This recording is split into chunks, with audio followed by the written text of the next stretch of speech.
নমস্কার বন্ধুরা, কেমন আছো সবাই? তোমরা আশা করি তোমরা খুবই ভালো আছো, আর আমিও ভালো আছি। বলেছিলাম আর একটা ব্লগ নিয়ে চলে আসবো, সেই শিব মন্দির আর একটা। তো সামনে আর একটা মন্দির, কাছেই নদী, অজয় নদীতে জল নিয়ে তারপরে মন্দিরে ঢেলেছিলাম।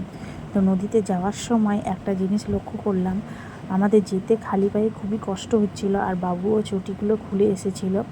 ওকে পরিয়ে নিয়ে এলে ভালোই হতো। আমার মা এখানে ওকে কোলে নিয়ে হাঁটছিল পাথরের উপর দিয়ে। সত্যি দিদার ভালোবাসা একটা আলাদা রকম। আমারও ছোটোবেলাকার কথা খুব মনে পড়ছিল। আমিও যখন মামাবাড়ি যেতাম তখন আমার দাদু আমাকে কাঁধে বা কোলে তুলে নিত, যাতে আমি নদীর বালি আমার পায়ে গরম না লাগে। সেই রকমই আজকে কথা মনে পড়ে গেল। দাদু আর নেই, দাদুকে সত্যি খুবই মিস করি। এখনও পর্যন্ত দিদার কাছে প্রতিদিন যাওয়া হয় না, খুবই কমই, বছরে একবার হয়তো যাওয়া হয়। তো যাই হোক, এখানে মা আর বাবু জল নিচ্ছিল, আর ওদের কয়েকটা ছবি তুলে দিলাম আমি। ওরা জল নিয়ে, বাবু তো উঠতেই চাইছিল না, উপরে উঠে গেল। আমিও জল নিয়ে নিলাম এখানে।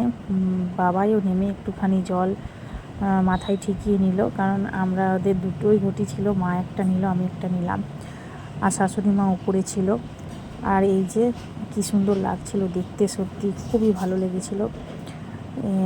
নদীটাতে জল খুব একটা ছিল না। এই যে বাবা শিব এখানে, তো শিবের মাথায় জল ঢাললাম আমরা সবাই মিলে, বাবু, বাবাই, আমি, আমার দুই মা, ওদের বাবু বাবাইয়ের বাবা, ওরা সবাই মিলে জল ঢালা হলো।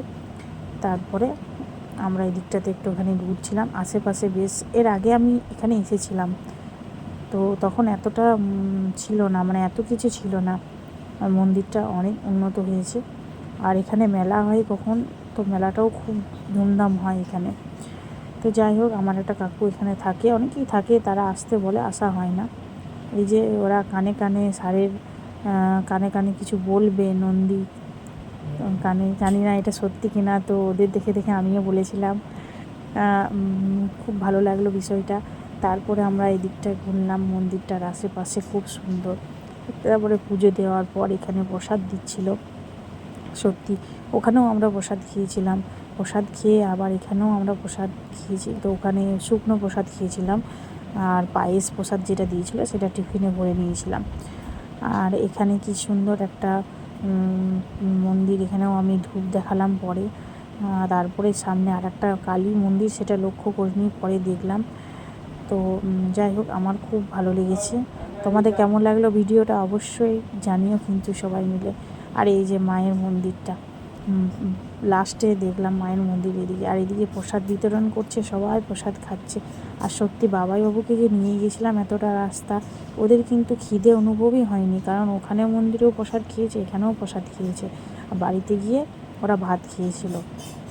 আমি যেহেতু ভাত খাইনি, তাই অন্য কিছু খেয়েছিলাম। আর এই যে, তো এখানে অনেকেই আসে। তো চলো, আজকের মতো ভিডিওটা এখানেই শেষ করছি বন্ধুরা। ভালো লাগলে লাইক, কমেন্ট, শেয়ার করতে ভুলে যেও না। আর নোটিফিকেশানটা অন রেখো আমার নতুন নতুন ভিডিও দেখার জন্য। আর যারা ফেসবুক থেকে দেখছো তারা অবশ্যই ফলো করে দিও বন্ধুরা। তো তোমরা সবাই ভালো থেকো, সুস্থ থেকো, সাবধানে থেকো। দেখা হচ্ছে পরের ভিডিও নিয়ে। তো চলো, টাটা, বাই বাই।